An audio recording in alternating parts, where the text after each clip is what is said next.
I look at my son and I'm just like, bro, you went through like a near-death experience and like you don't have any complaints in life.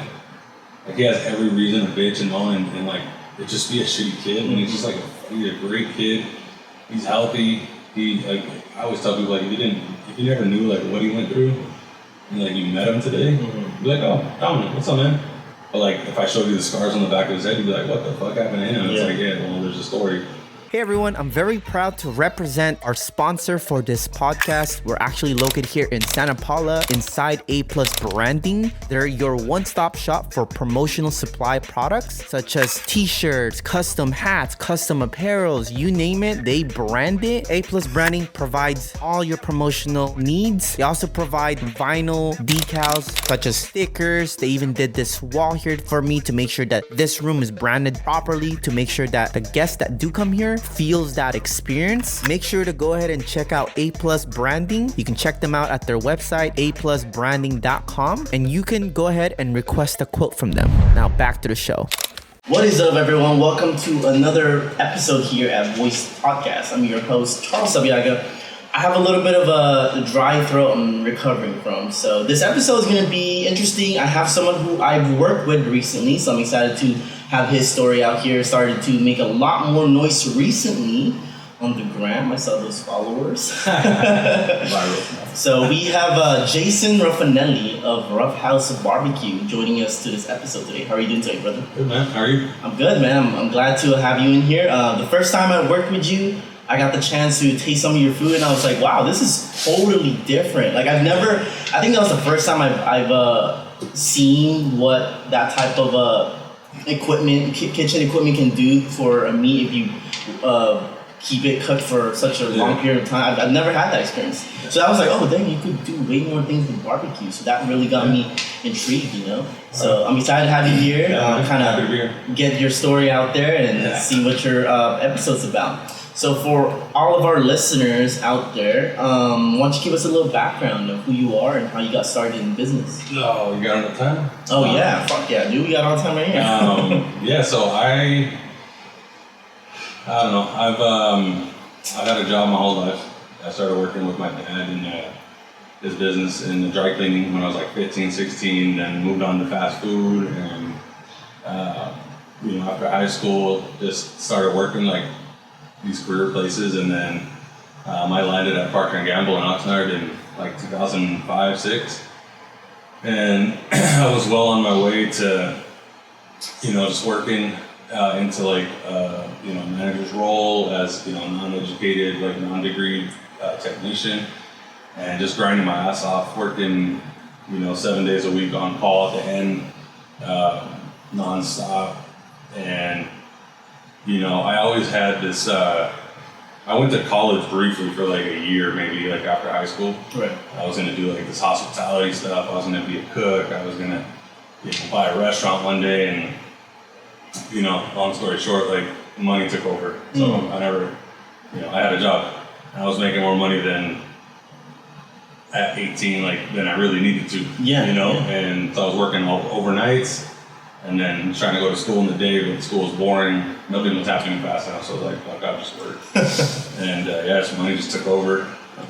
Fast forward to like, my career at Procter & Gamble. I never thought I was leaving. Just worked, and I gave up basically everything just to work. And I was just working. And then 2014, we had my first son, and he was a blessing. He was unexpected. In years of just trying or whatever, and nothing had ever happened. And then one day, we were just pregnant. So had my son, and he was gonna turn 4. So like 10 days before his 4th birthday. He got super sick. No rhyme or reason why. Took him to the doctor. Doctor didn't know anything. Took him the next day to the doctor. Check this, check that. It was flu season, so maybe he had the flu. He he just kept telling us like his head was broken, but he, it pointed at his throat. So, I told the doctor, like, he says his head's broken, but, he doesn't really speak that much. And he had been going to the doctor for like speech delay stuff and all this. And so kept taking him to the doctors over and over again, drew his blood. 10 days-ish before his birthday, his mom comes home.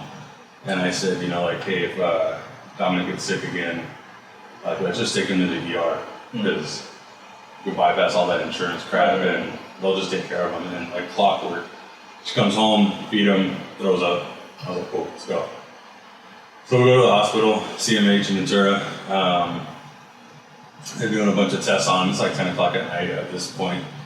And they said, you seen like, tell us what you've been telling the doctor. So we told him, and then they said, like, seen anything different? I was like, yeah, our dad said he's kind of walking with his head tilted. So she goes, all right, let's do a CT scan. And I said he was scheduled for a CT scan. The insurance wanted to call and change it to an MRI in like a month from now. She's like, that's bullshit. Like, we did the right thing coming here. Yeah. And they found a brain tumor in the back of his brain. It's the one thing in this whole process I think that pissed me off the most was like he's a child. He's gonna turn 4. No clue what's going on. Yeah. Why are we at the hospital? Mm-hmm. 2 doors over in the ER, so they're like, it's like 11 o'clock at night and they're cheering that some girls gave birth and she couldn't make it upstairs. Mm-hmm. And then this lady walks in and she's like in tears and I'm like, what's she crying for? And she's like, oh, I don't know, like, there's something about this big 6 centimeter mass on his brain. I'm like, well, what the hell does that mean? So everyone's freaking out. She's freaking out, which she's not supposed to. Like, you're supposed to like have good bedside manner. And it's like, the fuck? I'm looking at, and I was just like hanging out, and I'm just like, wow, dude. So I called my boy, and I was like, yo, they're gonna fly him out to like Children's Hospital in LA. His mom's going with him. Like, can you come drive me? Like, at this point, dude, I'll drive into the side of a wall. You know what I mean? Like, I was so distraught. Like, my everything is like laying there with no clue. And so they flew him out of there, and they ended up at CHLA. And I'll never forget. Like, I walk into the room, there's like 10 doctors in there, and they're all surrounding my son. I'm like, what the what's going on? So the doctor walks over to us, and he's like, look, just do me a favor. I'm gonna throw like a bunch of words at you guys. Don't Google anything. Like, just trust that we have it. And I was like, I don't even know what's going on, bro. Mm-hmm. The nurse back in Ventura was like, oh, your kid's like this and that. I was like, I don't know what's happening right now. Right. He's like, well, he's in the right hands, obviously. And I was like, yeah.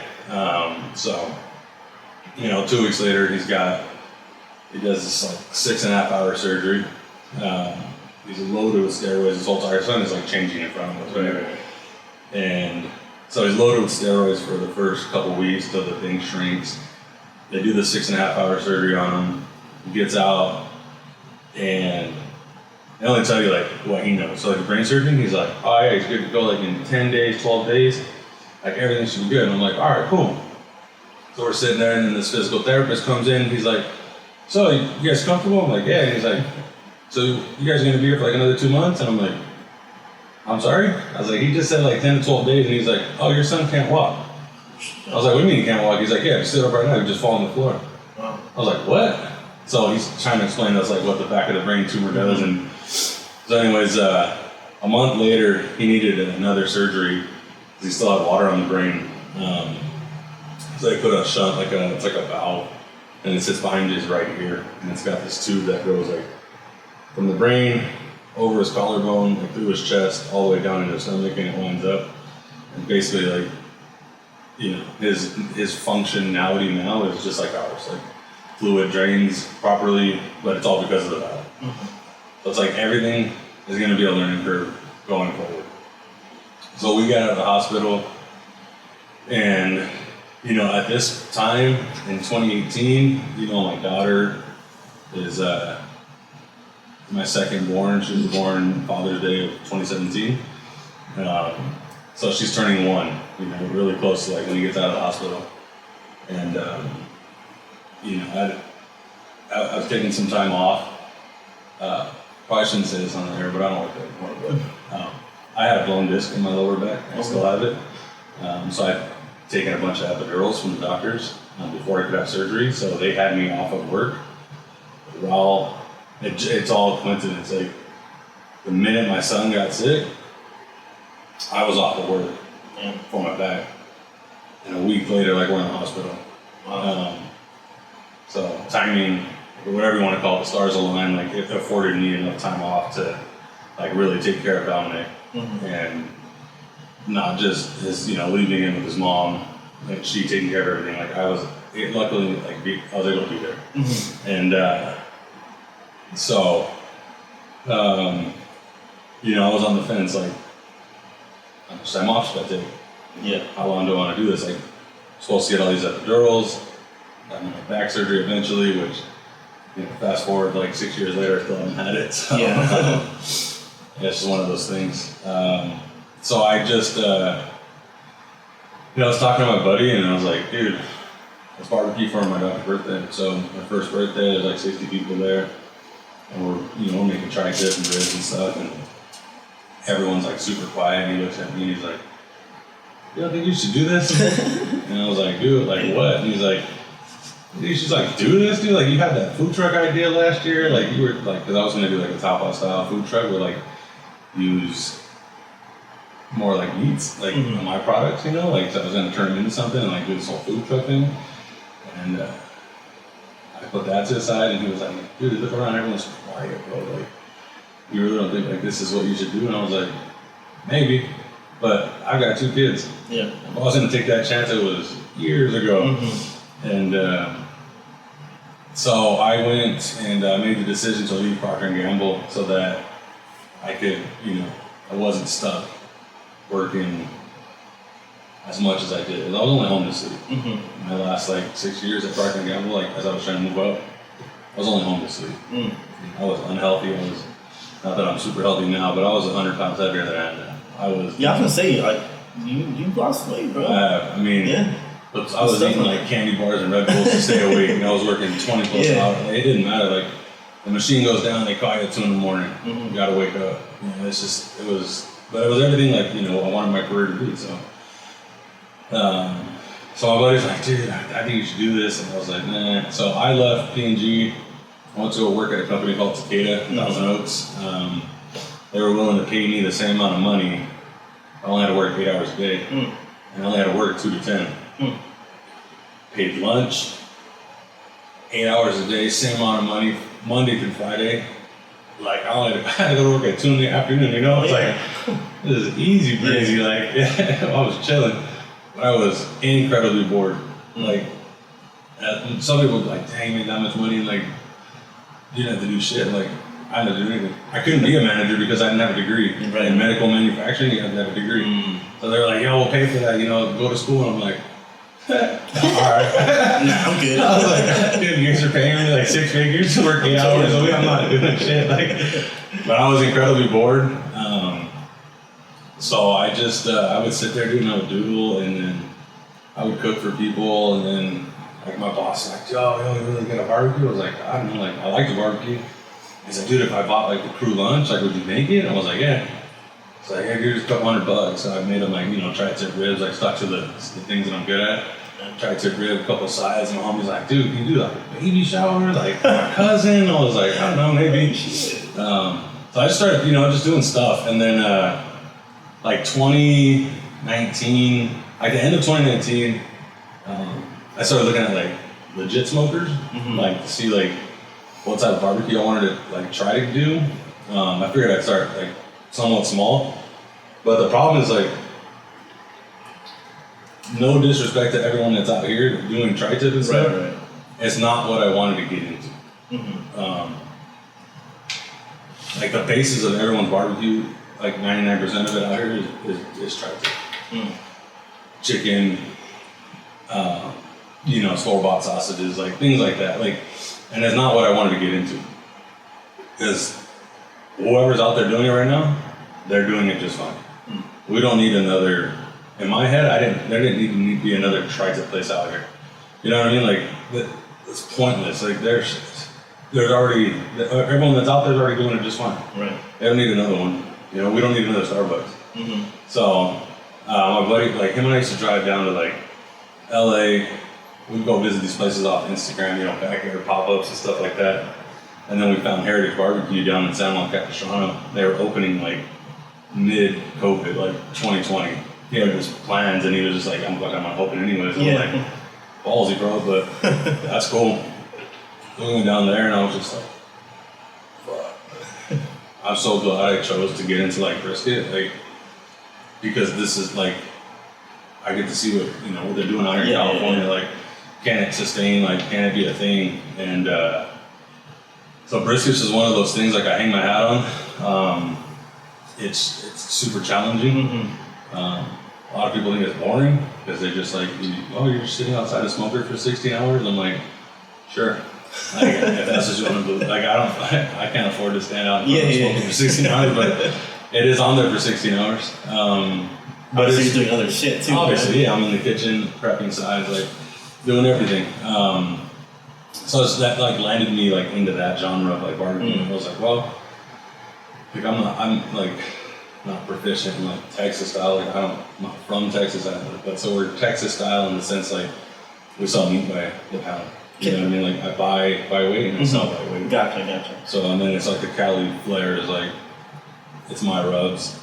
It's the stuff that I like to eat. So can you distinguish the difference between just like regular barbecue or Texan style? Yeah, Texas style. I mean, if you like traditional Central Texas barbecue, which is world famous and it has been for quite some time, is salt and pepper. But it's on every single meat. And then like the traditional sausage, jalapeno chip. You know, like you go to like almost every place out there has their house sausage. It's like jalapeno chip. Right. Like, so there's some places that are pushing the envelope.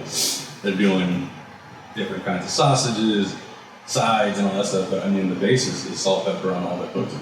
So it's hard to differentiate unless they want the meat to stand out. We do too. I don't sauce anything. Yeah. Only thing we sauce is like the barbecue. Right. Or the chicken, sorry. The chicken gets barbecue at the end. That's about it.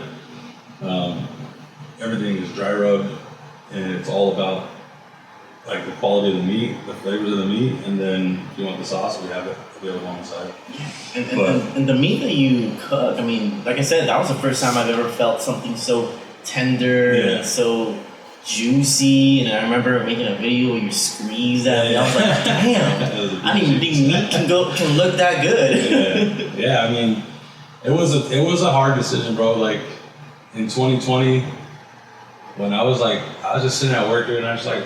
It was some stupid like story off of a movie or some shit. Like I was just writing names on a piece of paper. Yeah. And I had like earmarked like Ruffinelli's barbecue just on Instagram, and I just had it saved. And I was like, I don't know, like no one's gonna be able to pronounce it. Like it sounds like an Italian restaurant. Like, you're right. So I started thinking like I was looking at everyone's names, and I was like, how do people come up with their names? I was like, I get it. Like some things are like a play on words on like.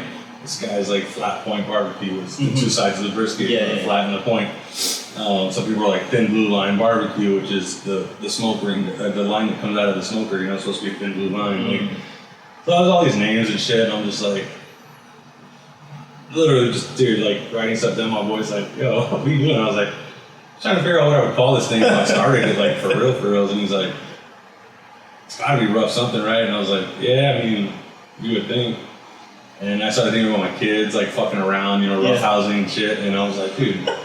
So I wrote it out and I was like, dope. I was like, Ruff House BBQ. That's legit. And I sent it to a bunch of friends. And they were like, what is that? And I was like, would you eat there? Like, would you be like, it's I want to eat at Ruff House BBQ. Does it sound natural to say? And he's like, yeah. And I was like, all right, cool. I think that's going to be the name. And they're like, of what? And I was like, just pay attention on Instagram. I'll post it. Okay. And then like November of 2020, I went off my personal Instagram and I said, everybody go follow this. And I'll tag a bunch of people and I'll just give out free food for a little bit.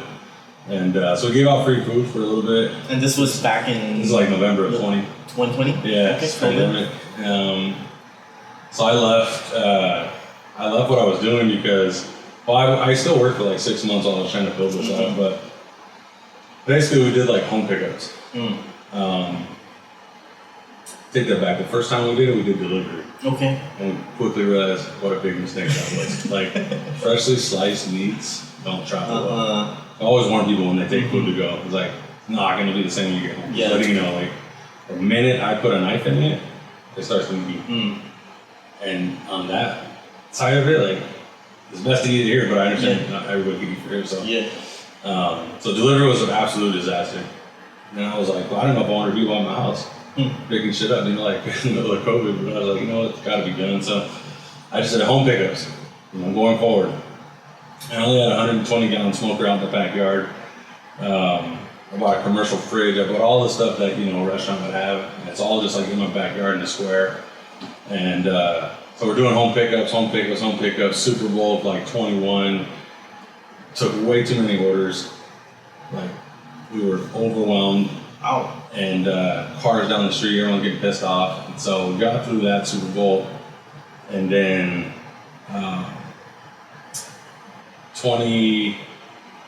May of 21, I was taking delivery of a trailer that I have, which was like a year in the making.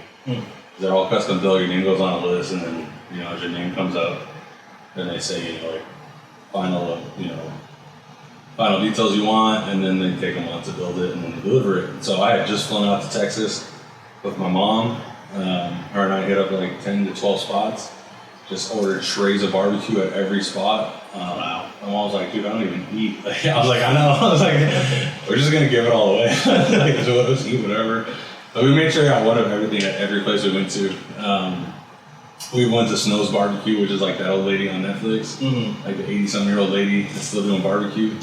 We went to her place. We got there like at 3 in the morning. They don't open until 8, and we were still like 150 people back. And my mom was like, you think people are gonna wait like this in California? I was like, they do it in Orange County. I don't know. The only way to figure this shit out is to do it. Like, I was like, I don't know, man. Like, we're still doing it from home. So, Red Tandem Brewery, shout out to them. They gave me my first shot at a pop-up. Okay. They called me up and they were like, hey, COVID's like, lessening the restrictions. We gotta have food. So we're just doing like food trucks and stuff. And I'm like, man, this might be like a resurgence of food trucks. There was. There was. It's been still good. Yeah, there's a lot of people it's the cheaper version of getting into the industry, for sure. Like, who has $500,000 laying around to open a restaurant? You can't own the property anyways. And there's less maintenance. Less overhead. So yeah, I took the trailer, and my very first cook was that week. Like leading into Red Tandem on that trailer.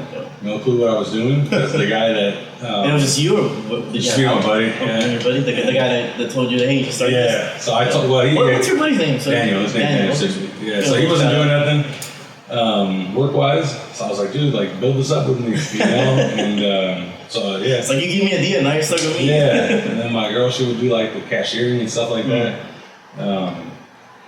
Work for free, so just me and my buddy, and still probably owe her some money. That's how it started off. And so him and I, we're doing this cook, and we're like, I was like, all right, bro, how much should we prep for? He's like, I don't know. How much do you prep for? I was like, I don't fucking know. So I hit up my boy Alec, AGL Barbecue, AGL Craft Meats in LA. I go, hey man, I like to do a pop-up. Like, what would you do? He's like, oh, you're not like brand new. He's like, I don't know, like 8 briskets, like 4 pork butts. Listen, I was like, yeah, like 50 portions of sides. And he was like, well, I don't know, that sounds like a lot. And I'm like, all right, cool. So I was like, dude, everyone's gonna eat like me. And I was like, dude, we need 50 portions of each side. We have to. Like, if we have 100 people in line, everyone's gonna order one of each side, right? And he was like, I don't know. So we went with 50 portions of each side. 8 briskets that weren't done, 12 racks of ribs that weren't. They were literally cooking, finishing on the way to the pop-up. We were driving with that thing lit, with the stack out, which is not supposed to be up. Luckily, it was only like 7 minutes from my house, so it wasn't like too crazy. But driving we were 40 minutes late, and I look up and there's just a crowd of people. I'm like, fuck. Jesus Christ. Like, was there an event out there or what? It was just us. No, but was there an event for that crowd? They were just waiting for you? They were waiting for Ruff House BBQ. Yeah, and like, obviously it's beneficial for both parties, right? Like, so we're doing it at a brewery, so we get their business. They get our business. So it all works out. So everybody always asks me if like breweries charge out here, and I'm like, confused by that. But I guess like in different states, they'll charge to have you come out. Yeah, because I mean, they have their audience, they have traffic, Yeah, right? so they think that they're helping you more. I think it's cool out here because it's super beneficial to both parties. Yeah, Just be like, yo, can you show up and serve food? I mean, that's how all businesses should be collaborating, you know, especially there. They definitely should be. So yeah, it was a shit show of a first pop-up. When it was all said and done, I think people waited 3.5 hours. I was pissed. We barely made our money back on the everything I purchased for the event. I gave away so much food. I threw away so much food. I looked at my buddy and I was just like, we didn't deserve to be out here. Like this, we lost so many. I know we lost customers because I am pretty good about like reading the names that come through on the orders, right? And remembering. I've seen this name before. We've got some loyal customers for the first year and a half, and I know that they still follow me. And that was when you had your pickups. This is when I had, yeah. So like we had our pickups at the house. We had a shit ton of return customers. That's dope. And then a lot of them came out to the pop-up and were pissed off. Rightfully so. I mean, it was a hot day. It was in May. I was at the beach. It was still hot. We didn't know what the hell we were doing, but I mean, I appreciate everyone that stuck around since then to like help us grow. Like, I think that's part of like growing. But as a business owner, that I always believe like it's easy to get someone to come through once. You get anybody to come through once. You just tell them you're the new person, and you could tell them whatever you want. And everybody will come through once. But how do you get them to come back? How do you keep going for your service? Right. I tell my crew all the time, like, even if it's someone that you recognize in line, still say what's up, like if you can. Those are the people that pay the bills. The people that come through week after week after week are the ones that pay the bills. The new ones are the ones where you need to capture their attention just the same as everyone else, Like, I just tell them, pretend like it's everyone's first time. It's always going to be everyone's first impression. Like, I'll worry about the food, and sometimes the food's not on point, and that's on me, and that's fine. Like, we will continue to grow, continue to learn. I learn every cook. Brisket is such a stupid, hard piece of meat, and I get people, oh, you make this look easy, and I'm like, cool, thank you. Like, I don't know how, but it's like people are like, oh, come there's not like 500 places that just do like brisket out here. I'm like, I don't know. At some point, you gotta look at yourself and be like, what the hell am I doing this for? I'm like, dude, 18 hours. Who's gonna do that? Yeah. Like, I do it because I have to do it. That's it. I have to do it. Like, I told myself I would see this business through. Yeah. And I'm gonna see it through. I love that you've considered the aspect of trying to get customers. You really care for your customers. I absolutely do care for my customers. I try to post about it all the time. That I love them, and it's true. Like, without the customers, I'm back to work somewhere. You know what I mean? Like, and I don't want to have a fallback plan, but obviously I always will have a fallback plan. But I just look towards the future. Like, I refund everybody that complains.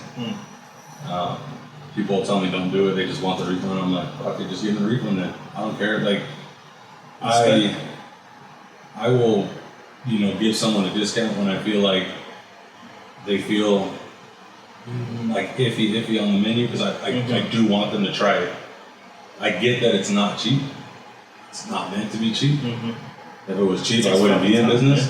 I mean, I don't know, like, so I spent like the first year and a half trying to like tell people why it's so expensive, convince people why it's so expensive, and I just gave up on that. Like, I was like, fuck, you're my customer or you're not my customer. Yeah. It's hard to like, just like some lady was like, you saw briskets for $180, and I'm like, whole? Yeah, like I'll slice it for you, and then, God, that's expensive. I'm like, okay.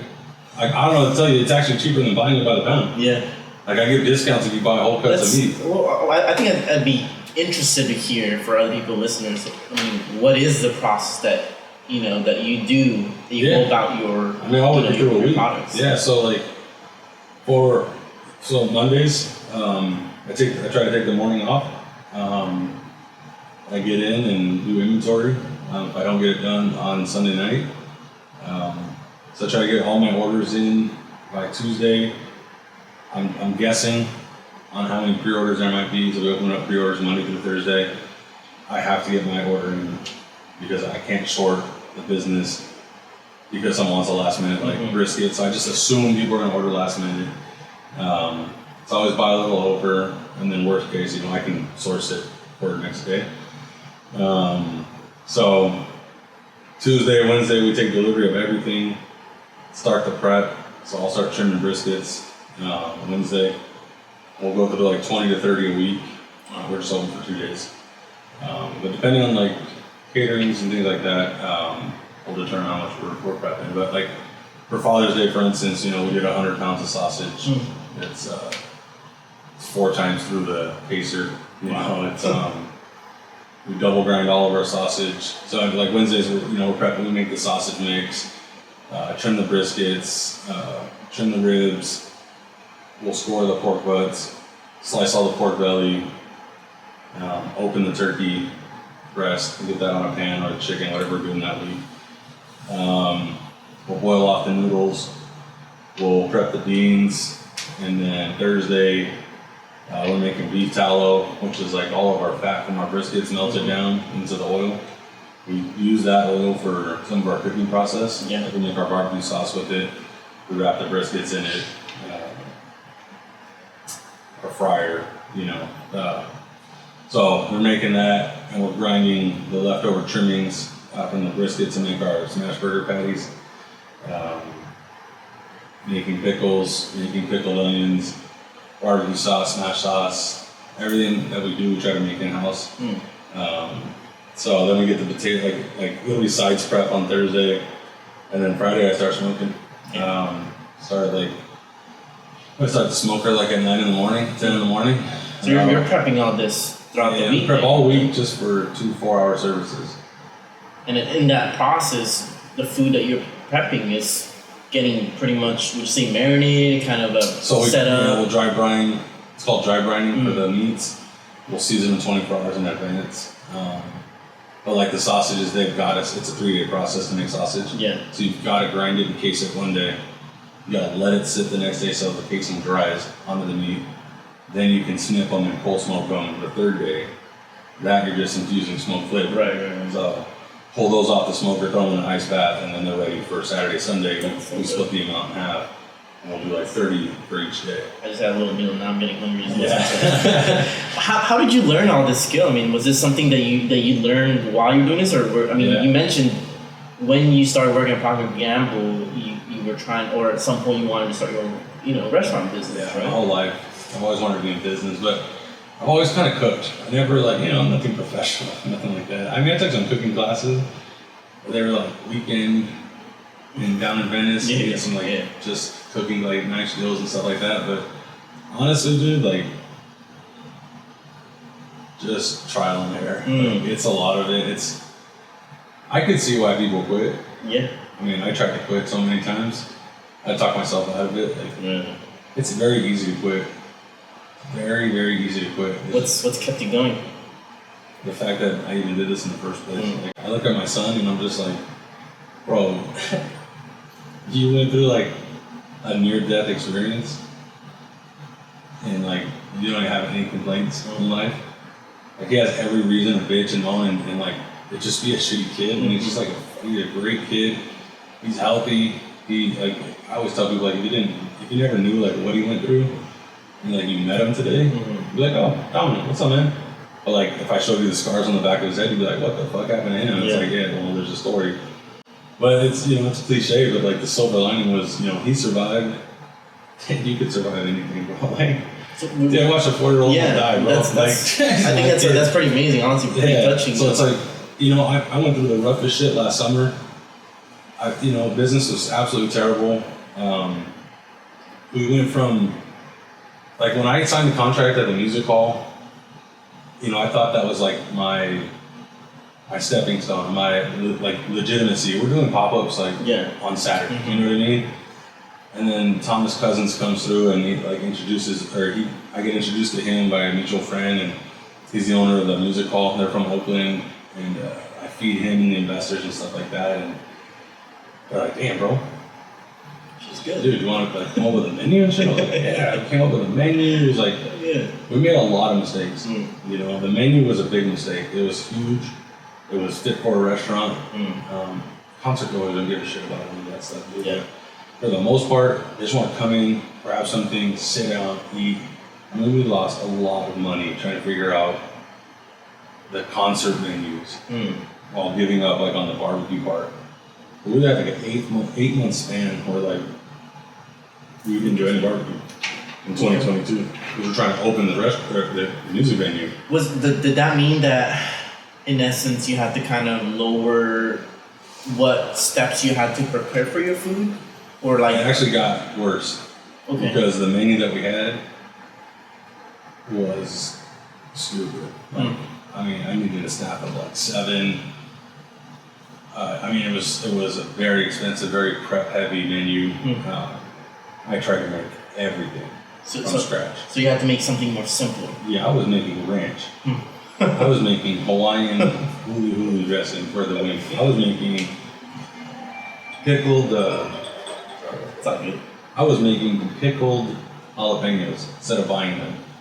I was making cheese sauce for the nachos instead of buying it. Like, I was like, this is how it's supposed to be. It's not how it's supposed to be. Like, it's a concert. But like, no one walked in there and was like, wow, dude, I really like those homemade nacho cheese sauce and chips. Like, they're sending me shit. Dude, they're drunk. They want to eat. Yeah. So we spent a lot of time figuring out that menu, changed that menu completely, was able to save some money. We dug out of that debt this year. But I started the barbecue stuff back up there like October of 22. And by January of 23, I was like, fuck it, let's open every Sunday. Like, screw this every other shit.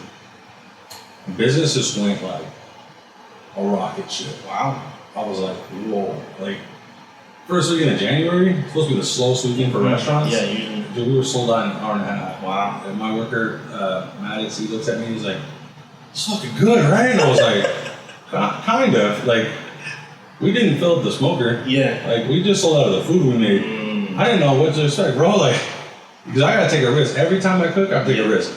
If I put 30 briskets in the smoker, I have to sell 30 briskets. You don't know if they're I got fucking, what am I hanging on to it for? You know, we'll sell them like chilled or whatever at a steep discount, but I have to cook for what I hope people will show up. So then the next weekend, we added more food. And we added more food. We kept selling out in like this 2-hour time frame. I'm like, dude, this is stupid, but I get it. Like, word was getting out. People were starting to figure out, oh, Ruff House they don't do pop-ups anymore. They're in one place. So from January to Father's Day of 2023, like my chart is just like from the bottom to the sky high to the top. Dude, like Father's Day, we took delivery of a 1,000-gallon smoker, which is twice the size of my trailer for that cook. And we loaded both smokers. And we sold out all that food in 3.5 hours. Wow. We served 400 people last Father's Day in 23. I created some event outside. You know, I had Jolly Jumpers for the kids, and I had tables and chairs, and then all of a sudden, nobody showed up. What happened? Fucking Ventura. That's what I was told. I mean, I didn't know what happened. Business just dried up. I don't know if, like, for whatever. So I was, at the time, I had no idea what was going on. I slowly figured out. I started asking other restaurants, what's going on? Are you guys slow? I'm like, this summer, like barbecue, like it's supposed to go together. Yeah, well, that's not how that works. Summer, people don't want to go eat heavy meals when it's hot outside. So I figured it's all out last year, right? People go on vacation. Ventura just like ghost towns. I got people in Ventura families, they all just go on vacation. I'm like, wow, all right, cool. So everyone's gone on vacation. I started looking at my Instagram, like all these people that like follow me and I follow them sometimes, they're like in Italy for a whole month. I'm like, all right, never mind. Like, yeah, I was like, all right, I get it. So I started shrinking what we were doing, but we were losing like $2,000 a week. We're only open one day. And the music hall's slow at the same time because it's the summer. People are doing festivals.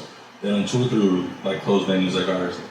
So I'm learning all of this, right? Like, but the problem is I'm learning it as I'm also losing. That's yeah. So I could have quit at any point last summer. I'm always transparent with like my followers. Like I always try to tell them like Yeah, what you are. business at. Actually, I do like that about you. I noticed that. Some people don't. Well, most restaurants are very like not personal. They're quiet. They're very quiet. Yeah, Why not? yeah. They just use it as a platform. They don't use it to connect, and I think that's where a lot of last year. a lot of businesses miss out on that opportunity because they don't use their platform to connect. There's a couple restaurants that I wish would have been more. They're closed now. Mm-hmm. They all closed last fall because everyone had a bad summer of 22. It wasn't just us. But there are some restaurants where I feel like if they would have said something, people would have supported it. They would have gotten more help. Because no restaurant is immune to a lack of support. Mm-hmm. Everyone could go out of business at any moment. The margins are super thin. I'm not trying, dude. I make no money. Like I had a very comfortable job, a very comfortable 6-figure job. I was fine. I didn't need to do any of this, but I had to do all of it because I had this like. There's a lot that your mind goes through when you see someone that's so connected to you survive something, and I use it as a catapult to like figure out what I'm worth and what I can do, and if I, it's like they always say like, oh, if you died tomorrow, like would you be happy with like what you did in your life? And it's like, love that. I never thought of that because I was just like blinders on, focused, retire, white picket fence, like. Everyone like they retired from Procter & Gamble had $3 or $5 million in the stocks, like But then like my mentors like diagnosed with colon cancer the week after I leave. One of my trainers died from an aneurysm. My other coworker died from a heart attack, and this is all like within 6 months after I left. I'm just like, dude, fuck, like whatever, like good decision to leave, I guess, but like you got to think about like people, they did it so easy to give up, bro. Like I lean back on that. Like I could have just quit last summer. Yeah. You know what I mean? Like I watched both my cars get repossessed because I chose not to pay those bills to make sure that my staff was still getting paid. Yeah. Like that's a heavy decision. It is what it is. Like I'm not embarrassed to say it. Like it doesn't matter to me. Those are just like I got those possessions back. Who cares? Like everyone got paid. No one missed a paycheck. Like I was trying to be like even my mom was like, she messaged me, she's like, yo, do you think that your posts are negative? And I'm like, I don't know. Like some people ask me all the time, like, hey, don't you think this shit's negative? I'm like, negative? Well, fucking business ain't positive. That's what you're asking. Like, we're in the shits right now. I don't know what else to say. Like, people are like, oh, he sells out in 2 hours. Yeah. He doesn't need our help. Like, no, you're like, yo, you're crushing it, Jay. And I'm like, yeah, we were. I spent every dollar into the business. So it all went, and just got all sucked up, like, and now I'm losing every week. So what do I do now? Who do I tell? No one gives a shit. Like, so who do I tell? I tell my followers, hey, business is fucking sorry. I had one guy was like, well, maybe if the line wasn't so long, I'd go visit. I'm like, oh man, I'm about to lose you as a follower. That's for damn sure. I'm like, someone chimed in though, like they were like, it's not a long line because they're just fucking off back there. Like, it's a long line because everything's cut fresh. Like, it's a slow process. It's supposed to be a slow process. If everything was pre-sliced, you'd complain that it was dry and pre-sliced. Like, so you take what you can get, and I spend all my time trying to figure out how to speed up service. So it's not like I'm not already pre-thinking about those complaints. Like I get those complaints all the time. But yeah, so we like hit like September, October of last year, and just everyone came back. And I was like, wow, it was true. Everybody was saying it was true. Like, this town just disappears. I didn't know that because we always did pop-ups. So we always chased them, like, you know what I mean? Like, the year before that, we were pop-ups at breweries in the summer. So hard to lose when you go and find the business. But us just being in one place all summer long, like, everyone's busy. Plus, you tack on, like, tacos and skillet, the fair. Yeah. All the summer activities. Everybody's spending shit. So we're only open on Sunday for 4 hours. I mean, how much can I expect, right? Like, we're only open for 4 hours a day. Yeah. 1 day a week. Most people are gonna go. People want to avoid traffic, one, and then two, they want to enjoy those other activities. So I gotta ask, when you started to realize all this thing together, Jason, how did you pivot? How did you convince yourself, and what did you do to right now to still keep going? Because it's successful somewhere else, and it's not a new concept. food's not a new concept. Restaurants aren't a new concept. This style is successful somewhere else. So I know there's success somewhere. I know we've been successful. Yeah. It's this road that this summer hit us with. There has to be another side of this. And I gave myself September of last year to figure that out. End of August. I threw it all in for an event at Integrin. We did their anniversary in August. It was 100 degrees in Moore Park. And I was like, fuck it. Like, we're going to load the smoker and we're just going to bank on the fact that they're going to sell us out. And we sold out, but it took us north of like 5 hours in that ass hot sun, which is really long to be standing outside. But we did it, and that was the turning point. The turning point was to say, we sold out at that brewery, and then immediately I did my 40th birthday bash. We did a whole hog, which was really hard to source. We sold 100 tickets. The goal was like 400 tickets. At 100 tickets, I only charged $40 as my 40th, and we didn't make any money, but we paid for the pig, paid for the people. But some lady came up to me and said, "This was a very joyous occasion. Hopefully this helped your summer, like end your summer on a good note." I'm like, "Yeah, we sold out last week at Integrin, that helped, and then this event didn't lose money. It's our first week not losing money, and then September." School started and business started to come back, and I could see the changes. We just banked on that, and it didn't stop. But then I started adding in like steak dinner nights, which are heavy risk on my part to source, that kind of meat and hope that people make a reservation. Yeah. We did, $5 burgers. Yes. We sold 570 $5 burgers between 2 shifts, lunch and dinner. Someone asked me, like, why would you do that? Would you say that there's a line where you have to kind of compartmentalize quality and for quantity so that you can meet the demands and supplies? Yeah, we have enough capacity to meet the demand and we have enough suppliers to supply the high quality products. I probably won't skimp on that. Even when we did the $5 burgers, it was still the homemade pickles, the homemade sauce, still ground all the way. But I know how much everything costs. Yeah. It costs like. But even then, you imagine someone who takes the time to make that with charging them, especially now with the new, inflation and inventory. Inflation's a bitch. But inflation, even if like the food prices come, like this is how it works, bro. Like some people don't want to fucking talk about it. It's so stupid. Food prices go like this, right? My guy will tell me like, "Hey, if you order on Sunday, you're locked in." Fuck, I don't know what's going on Sunday. I don't know if I'm going to sell to 200 people or if I'm going to sell to 4 people. I don't know what I can place order-wise. So I just assume we're going to do the same business every week. But he's like, "Yo, if you lock in on Sunday, you're good." By the time Monday comes around, brisket's like 50 cents more. Yeah. And then Tuesday it's 60 cents more. And then Wednesday it might be $1 less. Who knows?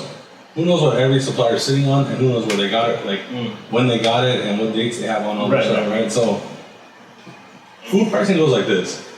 My menu pricing sits like this, at a baseline. So the profit is either eaten or it's bigger every week. That's it.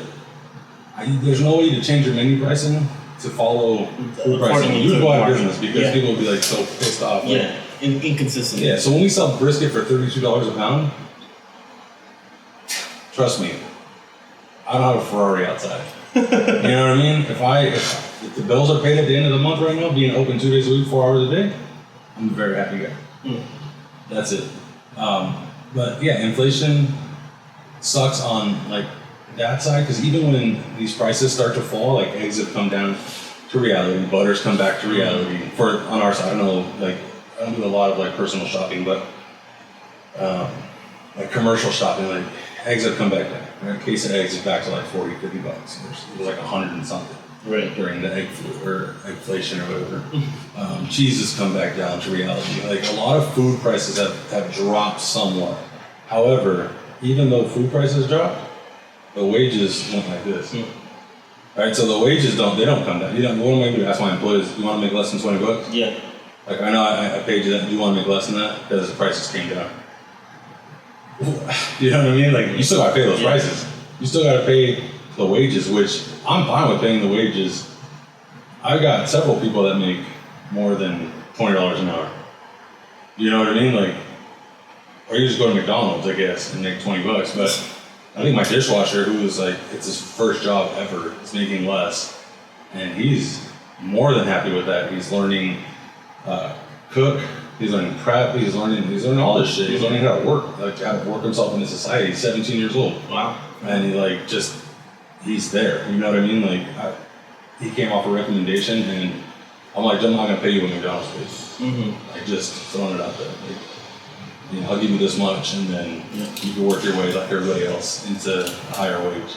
But I don't mind paying the wages. You know, like I can see the future. Like if we're gonna open a restaurant one day. You know, we're gonna be open 6 days a week. Someone has to be there, and I'm hoping it's the crew that I have now that they learn enough to stick with it. And you know, I'll worry about inflation later, but right now inflation is brutal on that side of the business. You're not gonna get away from that side of the business. What are you doing from a personal standpoint to keep yourself, I'd like to say stable, but like just have a solid foundation to keep your head straight? Because a lot of people would crack and, you know, like, holy shit, like, how do I, you probably crack a couple times. Yeah, I'm not perfect. I've made shit ton of mistakes. I've yelled at the wrong person. I've, you know, I've treated people like shit. It's fucked up, dude. But everyone's human. There's only so much you can handle. I don't know. I've taken some time. Like I get a massage, a deep tissue massage. I try to go every 2 weeks.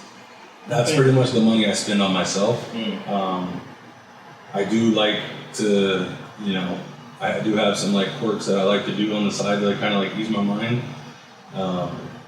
But like for like self-care, like I get a massage every 2 weeks.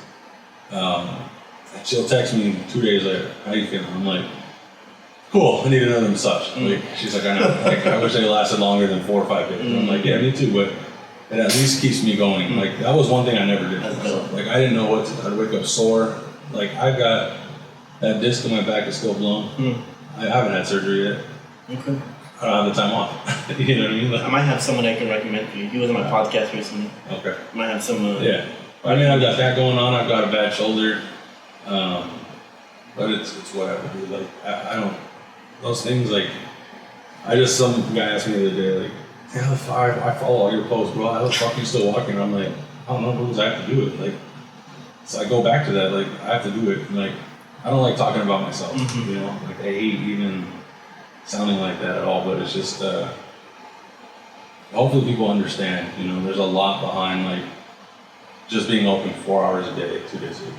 You know, there's a lot in it. There's a lot of, like, I understand what people go through. Like, I'm empathetic to, like, other business owners and restaurant owners, like, because I mean, you could say I'm new to this. Like, it's been 5 years, almost 5 years, but it's been 4 years, like, for money. But there's plenty of times where, you know, giving up is always on the table. You just wipe it right out. You have to do it. Yeah, I mean, I don't fault people for quitting either. Trust me. I honestly, like, there's been some bomb ass restaurants that have gone out of business, and I don't blame them at all. I'm mad at them. I'm like, I would never reach out and be like, oh, you shouldn't have fucking quit. I get it. You know, I have a different goal. I have to see this through. I love that. So, what is it about your business that you think that like keeps you in tune? Because like for me, right, when me building my business, I feel like it's my outlet from both my creativity, for seeing a reflection of myself, how I build my relationships, and obviously ultimately finance and money. Like that's how you make a life out of it. Like that's my vehicle to connect me to these other possibilities of life. Yeah, that's what keeps me going. Like for you, what would you say? What is it about Ruff House BBQ that keeps you there, even despite all the struggles and things that makes you continue and just push through? Yeah, I know people like it, and I haven't accomplished anything yet. I mean, you are a customer. Very customer oriented. Yeah, I haven't accomplished anything. Somebody was like, "Oh, fuck, you're talking about, bro, you know, yeah, I mean, you open a business. thousands of followers, you open a business." Yeah. But I haven't really accomplished like Okay. anything. I have goals written down. Opening a brick and mortar is one of them, right? Okay. So that'll be a step in the right direction. When you get that restaurant, that'll be a step in the right direction. But when people start understanding how to order the food on the menu, they eat it like I want them to eat it. Stop being afraid of talking to people. Fucking sit down in line or bring a chair. I don't care. Like talk to people. You know, I'll give out some free samples here and there. Like I believe in like that community dining stuff. Like I love people just like hanging out in just a restaurant's loud as shit. Like I have kids, dude. Like they're loud, and I hate when people look over at my kids. I'm like, what do you want me to do? They're not jumping on you. They're just talking to each other or like having a good time. That's good then. Like I want people to be loud. I want people to have a good time. Like when we did breakfast a couple weeks ago, it was insanity. We had 45 people waiting outside before we opened the doors. And it was a test to like what I want to do in the future is have Sundays as our breakfast day. Nice. And so that's why I said like, I haven't done anything yet. Breakfast at Ruff House BBQ sounds pretty fucking good. Dude, we did 212 plates of food. I love breakfast, bro. Just seen that. Yeah. Dude, so this is my whole thing was like, from the jump, I was like, yo, I want a party spot.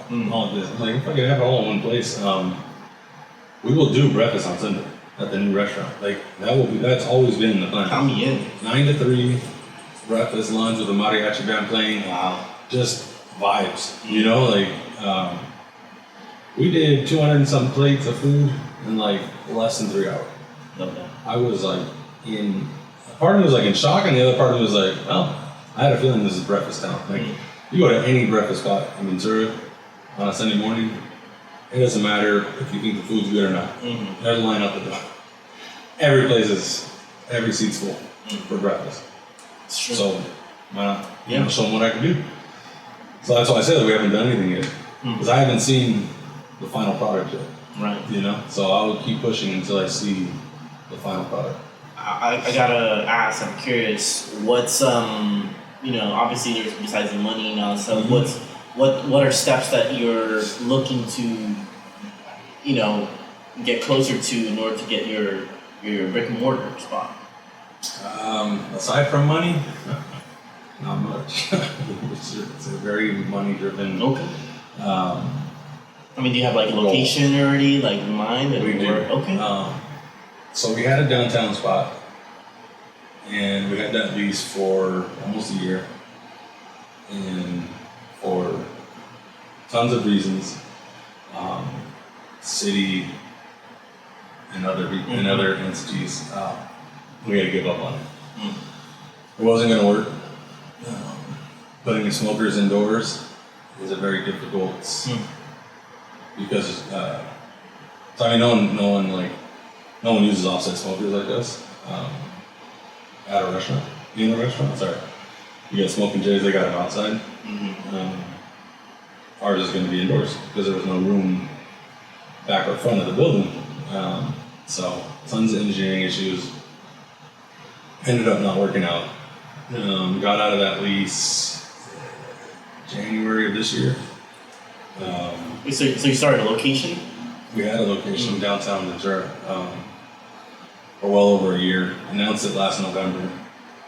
Then unannounced it this year. So I feel terrible because people were like, "How are you opening?" I'm like, "Wow." Hopefully soon. But yeah, so it's not happening. We do have a new location. We signed a lease this year. Able to announce? Not yet? It's okay, we don't have to. Yeah, we're going to Gasworks. Okay. Yeah. Now I gotta make a post about it, but This probably won't be out till 2-3 weeks at most. oh, perfect. All right, cool. Yeah, then you're good. Yeah, we'll be at Gasworks. It's across the street from Transmission in Toppers, Ventura, Thompson. It's like a 12 or 13 unit building concept. The outside restaurant on Thompson is Mother's Tacos. They're coming from Napa Valley. We are the inside restaurant. Wow. Exciting. And then there's a coffee roaster and a bunch of retail. Shit. Let's bring on some foodies out there. Yeah, so there's a couple that know about it. Gary the Foodie and 805 Foodie, they know about it, so they'll announce it here, I'm sure, before this drops. Nice. But, yeah, we've held that close in our pocket while the legal shit tries to work itself out from the other place. Gotcha. But yeah, man, I'm excited. So that's another thing that keeps me going. But like I said, it's all about like my end goals. You know, I don't feel like in this business I need to have some like 30, 40 year legacy. Like I want to be on Netflix when I'm 90 years old talking about fucking how I should. But if you do, I'm sure you wouldn't be complaining, right? I definitely would not be complaining. I want 1 or 2 badass successful restaurants. Love that. And I just want to bring everyone together and just make some friends. That's amazing. You know, just have fun, eat some good food. You know, I'm apologetic for the prices, but you know, I wish I could do something about it. I can't. I mean, I wish I could open this thing right outside my neighborhood in South Oxnard. You know, I mean, to be honest, right? Like, with how you carry your brand, your food, your products, your community, your audience, everything, I feel like it all comes to it. I mean, people don't just keep buying Apple and Nike for no reason. Yeah, no, it's because there's a sense of there's something connecting them to that, you know. No, so I think same thing for your brand. Like, at some point, hey, that's just the price for Ruff House BBQ. it is. I mean, the true cost is probably like $2 more on the menu. Like I go out to Texas a couple times. For the cost of living out there, across the board, they're $2 more expensive than we are. And then people will start paying for the experience. Yeah, of course. Yeah. I mean, people out there, they're waiting 3 hours in line for a standard day of barbecue. Yeah. Right? Wow. Here, I hope to be sold out in the first 4 hours because I can't do anything with the food afterwards. We make sandwiches and stuff, but I just, I shouldn't. I have tons of people tell me stop fucking apologizing for shit. I'm like, I don't want to keep apologizing or sound like a sap or whatever, but it's like, dude, I get it. Like, shit fucking rough. Yeah, like, especially right now. I'm asking people to like find extra dollars to come to the business, and it's none of my business who comes to my restaurant, like how much money they have or whatever, and how much like. But I always feel like I'm the person that's gonna go to a restaurant. How much money do I have? How much money can I spend? I got 3 kids. Who's gonna eat what? Where should we go? You know, like. People have ingrained in like people's head to go to Cheesecake Factory. Yeah. You know, go to Wood Ranch, go to here and there. Like all these places that don't have a personality, they just serve a product. Yeah. Did you go to Cheesecake Factory? I spent $145. Right? For my kids barely even eat. Yeah. You know? Like you come to Ruff House, I've got a $75 flight tray that'll feed north of 6 people, but I only advertise it as 3 to 4 people. But in reality, it feeds a shit ton. And if you break it down dollar for dollar per person, you couldn't actually go eat that anywhere else. It's an experience. You know what I mean? Yeah. So I really just, I gotta listen to a lot of people. Like, stop apologizing for your shit. Like, because I mean, to be honest with you, like, our menu's cheap compared to like, the other locations out there. And like you said before, it's working somewhere else. And people are paying for that work. People are paying more. Yeah. So I gotta stop worrying about that shit. I spent a couple years just trying to stop worrying about that. Right now, my focus is solely on don't change the price of the menu, leave it as it is, just sell more. So my goal is solely focused on trying to get the word out that we have the capacity to not sell out in 3 hours. But that's everyone's notion, right? Because like January to Father's Day of last year, we only had the smaller smoker. Wow. So we sold out in 2.5 hours. Damn. So people don't really show up after 2 o'clock. If they do, it's because they come from Yelp or Google, like, I saw you up until 3. I'm like, yeah, still got food too. Like, I would load the shit out of those smokers if I knew that everyone would show up and not assume that we were sold out. Wow. But everyone assumes we're sold out by 1, 2 o'clock. So it's like, how do I like? Every time I do something, I feel like I'm starting over. When I went from like home pickups, we learned how to do home pickups. Right, we got efficient at that. We went to doing the trailer and the pop-ups, fell on our face, and then figured that out. I opened up this music hall, fell on our face, had to figure that out. So I want those to be the only inconsistencies in the business. You know what I mean? But like, we are open 11 to 3. My goal is always to have food from 11 to 3. But because I can't really take the super risk of like sitting on shit for days, You know, we undercook by probably 50% of the smokers. Wow. Yeah, so we only fill up, you know, and I told people that too. Yeah. You'll never hear me say, "Oh, we sold out of," you know, truly sold out like the whole smokers. Unless it's like Father, they reload them both up. I'll tell you, we're sold out of the menu for everything. Yeah. Of how much we cooked. You're kind of taking a gamble every single time, huh? Every time I open the doors. From Procter and Gambling to gambling. Yeah. I'm a gambler, so it's nothing new. Is that what it is? Interesting. So, I'll take some risks, man. You know? All right, I like it. I see where the head comes in. Awesome. Yeah. So with this upcoming launch in the new location you're gonna have, what are some things you're looking forward to? I'm looking forward to being open past 3 o'clock. I'm looking forward to a lunch menu. Okay. I'm looking forward to Sundays. Obviously, it's gonna be one of my just dear to my heart days. I'm looking forward to a space that has everything I want from it, indoor, outdoor. So this is like 2,800 square foot indoor. Mm-hmm. It's like a 1,700 square foot patio. I get to put the smokers outside. I get to showcase them. People get to see them. It's the brand. I mean, the brand is the smokers, like bringing like that style of cooking out here. I'm looking forward to seeing the actual potential of a real restaurant. Some people are super strict. They won't open more than 3-4 days a week. Mm-hmm. They feel like they're going to lose the quality of the food. And I agree with that to an extent, which is why we're going to have a lunch menu, dinner menu, barbecue menu. Like, it's all going to flow together. It's not going to be confusing. Would that change a little bit of what products you have to offer based on those accommodations? We'll definitely add more. Mm-hmm. We've got a pretty extensive menu right now for the amount of time we have to serve it. But I've shrunken it. Like, I've kind of figured out like quantities. Mm-hmm. So it's not too bad. It is a big menu, but it's not unmanageable. The new place, it opens the horizon. Like, it opens. Well, we close on Tuesdays, which will be the only day we're closed. But that opens up Taco Tuesday for us. Having a space like that opens it to invite other pop-ups in. Having a space like that opens it for rentals, private dinners. We do a lot of catering right now. Our name's gotten out for catering, which is a blessing. We've done some weddings, we've done some, pop-up, or not pop-ups. We've done a lot of weddings, birthdays, things like that, right? So it's really cool to like be a part of that also. Treetop Apple Juice Company, they've had us back 4 times now. Wow.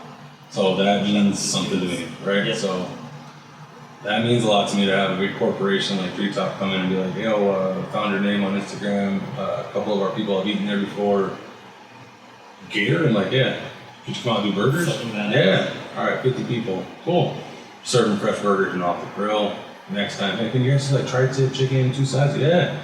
So we've been back 4 times, and we're not retiring off of that account, but it is awesome to see that kind of recognition, right? Like, those things mean something to me. Like, to have people to have people like that who normally really don't give a shit about where they get their food from for their employees, like reach out and like support someone that's a small business. That's really cool. Like, awesome. It's something to hang your hat on. Like, it's a pretty badass. Like, and to some people it doesn't mean anything, but to me it's just like I was in that world for so long. Well, I mean, to be honest, as entrepreneurs and business owners, we have to learn what it is that we can be proud of, or what we can, like, for me, it's taken me a while to even recognize or acknowledge what I can be proud of for myself. Because usually we try to associate with money or what else we can attribute it to. Mm-hmm. But yeah, man, I'm really glad for this journey that you're creating for yourself, your family, and just the Ruff House BBQ community. Trying to build a brand. That's what it's all about, man. Yeah. So we're reaching at the end here. I'm really enjoying the story here, Jason. As far as being in business, what have been some of the most memorable things for you in this business that you've really enjoyed? Man, all the learnings. whether it's to, cooking different food, working with different staff. Everyone's got a different personality. It's a weird point of view from ownership. Yeah. But like I'm a working owner. Mm-hmm. It's like sometimes I forget. I'm just like part of the crew. Yeah. And so you gotta watch yourself. But like learning those things, challenging myself, not giving up. It's a growth, right? Fulfillment. There's a growth, and it's how to grow. I'm lucky to be able to deal with the things I've dealt with and still be able to open the doors every time. It's part of your story, your book. It's very tough. Yeah. That makes you more unique as an individual and a story that you get to carry with you, right? Yeah. I think that's a unique part of how when we're building brands and businesses. Yeah. Cool. So, as far as like Ruff House BBQ in general in the future, what are some things that people can look forward to, or maybe things that you see for Ruff House BBQ? So I just did Field to Fork, which is a charity event for housing field workers. Right. So I want to be more involved with things like that and to really put the company name attached to things like that, because those things actually mean something.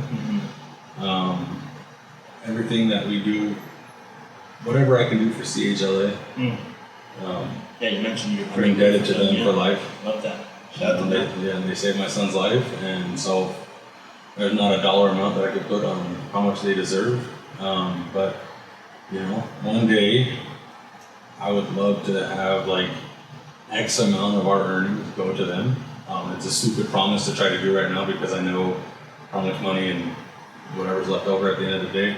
So we try to do things like the raffles on Father's Day and our anniversary and things like that. And that's some money, and it goes to them, and it's fine. But ultimately, I'd like Ruff House to be a bigger presence at things like that. I didn't build this brand just for, fucking selfishness or whatever, you know what I mean? Like passion for family. Yeah, I mean meaning. It's got to mean more than just like money. Yeah. Like I've been broke. I'm still broke. I feel you. I don't really care about. I used to think about being not broke, but I was not broke. I was making fine money and I was doing just fine. And now I'm like never been uncomfortable financially as much as I am right now. But thank you for sharing that. Yeah, it doesn't matter to me because what good would lying about it do to anybody? But even then, it's like there's that sense of I don't know. I mean, from my experience after interviewing hundreds of entrepreneurs and being around other entrepreneurs, it's not even just the money and what you get after it. It's the process of chasing it that makes a different fulfillment compared to acquiring something just handed to you and create that safety net. Yeah, I don't know that there's a dollar amount that would like stop me from doing this. Obviously, I have to pay the bills, and as long as the bills are getting paid, I know the money will be made. So I'm not really like too concerned with like this level, this number, whatever, right? Like that. As long as the money's going in the bank and that money's growing, then I know we're fine. But if I can use this to make a statement on things like the Field to Fork and CHLA and give back to things, like I've helped out like the Gordo's Hot Chicken Boys that do the Christmas stuff, like they're right outside my neighborhood. Literally right outside my neighborhood. I drive by, I honk the horns at those guys all the time. They'll shoot me a message like, yo, come by for a plate. But they do a lot, right, with their brand to give back however they can. And I always try to be a part of like, if I can, I always tell people I can, I will. So if they want $100, $200 for me to put my logo on their flyer, cool, I'll do that. Plus, if I can come out and help, I'm gonna come out and help. We passed out turkeys one year for Thanksgiving with them. It's just things like that. Like I want the brand to mean something, not just like come and get some brisket. Like it's come and get some brisket, but then it's like, well, what's Ruff House doing? Like, well, we're helping here, we're helping there, we're donating, we're giving out shit. Like I give free meals out all the time. Yeah. To people that I feel like I just want to do it. You know what I mean? So it has to mean something. Like, there's no way I fucking give up the comfort of like my salary. 6-figure Yeah, salary. there's no way I give that shit up. Freaking 8-hour shift. Yeah. And no need for a degree. Yeah. I didn't give that up to like barely make it. Yeah. You know what I mean? Like, this shit's gotta hit. Like, it's gotta mean something. So I will see it through. I love that. It's gotta mean something. I love that. Yeah. I definitely resonate with seeing a message as well. I read your post. Yeah, thank you. Thank you. But yeah, man. I mean, I really want to expand on it. I do appreciate your time, so I want to, moving forward as far as ending this part. But before I do, I gotta ask one question. Yep. If you started all over with no experience and no skill set, but knowing that you do this, would you do everything all over again? I don't have any regrets in life. Love that. Love that. If you have regrets, that means something in the past you'd want to change. Love that. I wouldn't be here without it. So there are learnings that I have now, obviously, and there are recommendations that I would give to people. Like, I've had 2 people in the last week ask me how hard or easy was it to get in the food industry, and I said, don't do it unless you're passionate about something. Honestly, don't get in business if you're just doing it for the money, in my opinion. The money will come one day if it's successful. Yeah. But my suggestion would be really figure out that's what you want to do. I mean, it's tough. Yeah. I don't, anybody that makes it look easy, more power to them. I don't care about like perception. Like, I like to let people know, hey man, business is great, business sucks. Fuck, it's one or the other. Yeah. Like, I mean, so yeah, I don't regret anything I've done. So I would not change anything unless I had the knowledge I have now. Then obviously, obviously, obviously you can go into things with different forecasts. Love that. I don't regret shit. Cool, man. Yeah, I wouldn't change anything for the world. I'm glad to hear that. That's typically what I hear from people who are on their way climbing up or who haven't made it. Yeah. I mean, they'll probably change things differently. But, Sure.